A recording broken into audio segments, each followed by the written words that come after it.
لطفاً کرونا را سیاه نگیرین. پیشنهادی که اطبای حاذق، متخصصین محترم، کمیته مبارزه علیه کرونا میکنه، لطفاً به دیده قدر نگریسته در عملی از او اقدام بکنین. این سیاسی نیست. پدرها و مادرای عزیز بشنوین صدای مرا. این همی لحظه اگر دختری ما کرونا شد، برادری ما کرونا شد، خواهری ما کرونا شد، مادری ما، پدری ما اگر کرونا شد، یک مصیبت است.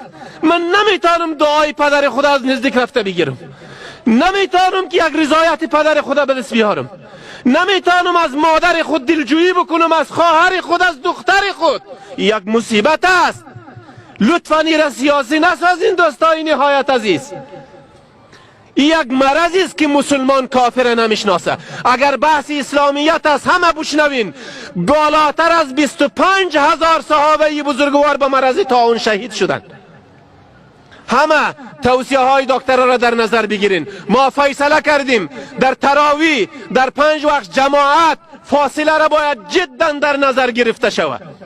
جدا دوستای نهایت عزیز، ما صدا می کردیم که مسلمان ها جماعت ترک نکنین، هر کس جماعت ترک کنه منافق است. حال صدا می کنین که نیایین به جماعت به خانه ایتان بخوانید.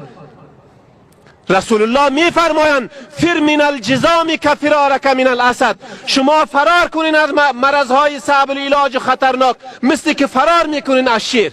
همچنان می فرماید لا تدم النظر الی المجذومین. شما دوامدار به کسی که به مرض کرونا مبتلا است، جذام مبتلا است، دوامدار به طرف از او سعی نکنید. به این اساس دوستای نهایت عزیز ما عذر میکنیم که شما جماعت به خانه بکنین، نماز به خانه بخوانین. خدا همون فضیلت جماعت براتان میته. تخ تخ کده زور میکنن طرف مسجد، خیرت است. رسول الله میفرمایند لا یوردن ممرض علی مصح رواه البخاری.